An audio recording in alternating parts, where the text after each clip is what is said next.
a condition precedent to the subcontractor's entitlement to have the date for completion extended.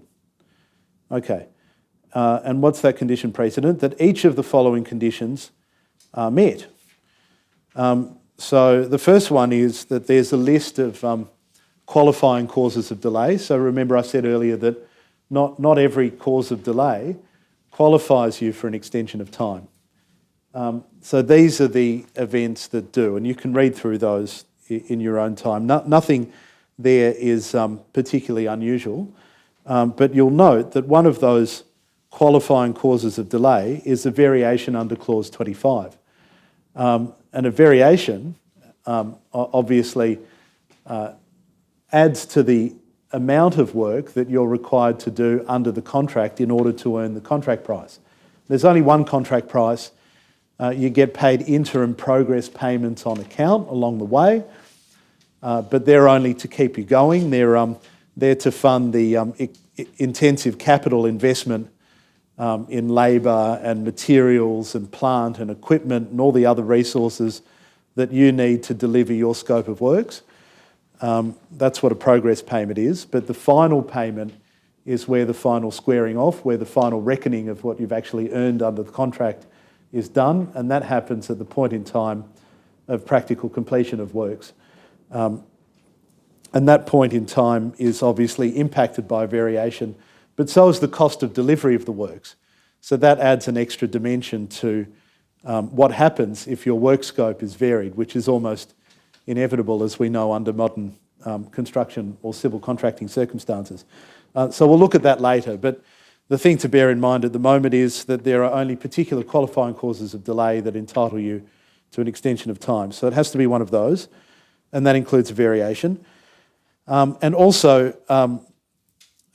in order to get an extension of the time for completion, if the date for completion has already passed at the time of the qualifying cause of delay, then a force majeure event, which is cyclones and floods and storms, acts of God, or a change in the law, is no longer a qualifying cause of delay. That's fine.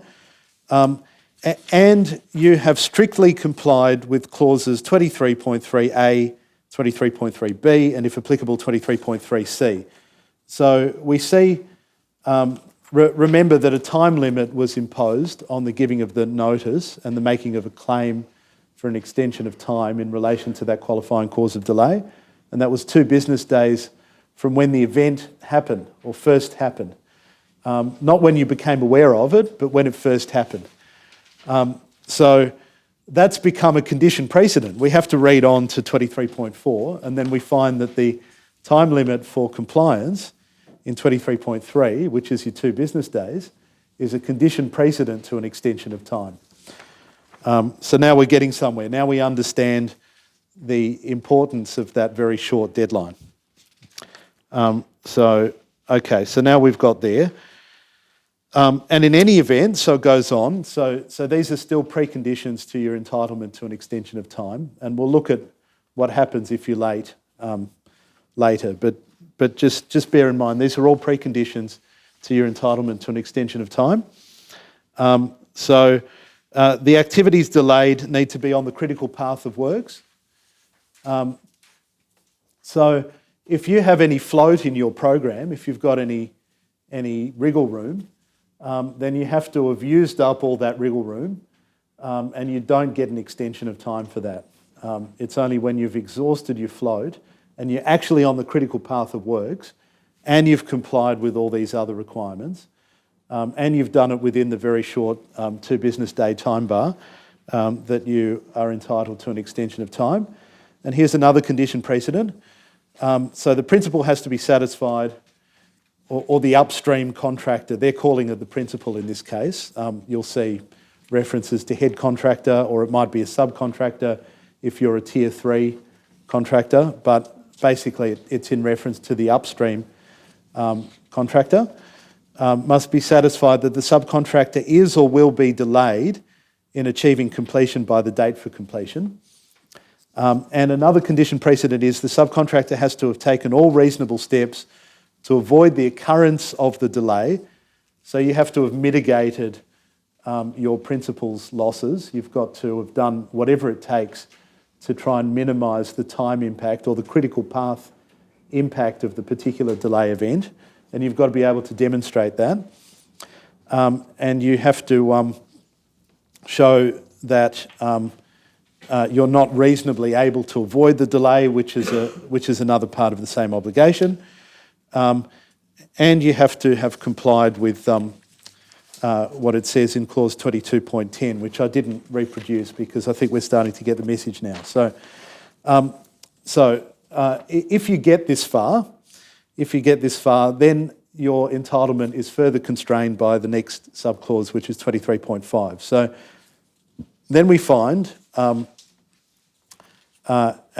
provision that the subcontractor's entitlement to an extension of time is reduced by the extent to which the subcontractor could have prevented or lessened the delay by taking steps that a prudent and reasonable subcontractor carrying out a project similar to the project in question should have taken. So now we do a hindsight analysis and say, could you have dealt with this situation any better or any differently? Could you have foreseen it earlier? Could you have done something to further reduce the critical path impact of the particular delay event? And if on a hindsight analysis the answer is yes, then the extension of time is further reduced. And then we've got extension calculation clauses, which I've omitted from here for obvious reasons. And then we've got a reference to concurrent causes of delay and how they further impact on your entitlement to an extension of time. And basically that is that if there were any two or more events that could be identified as a contributing factor, as having made a contribution towards the particular delay event in question, then to the extent that those other factors impacted on the critical path, you don't get an extension of time. So there's a further carve out.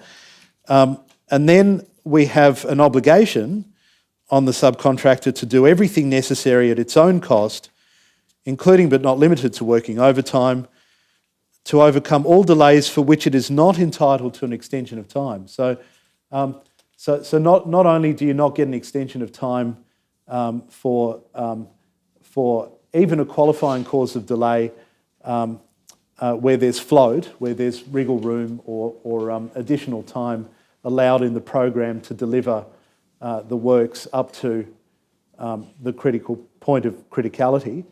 But even with respect to that period, to that earlier part of the program before you get on the critical path, if there's any float, then you have to do everything that you could to maximise the value of that float or maximise the number of days that you could claw back within that non-critical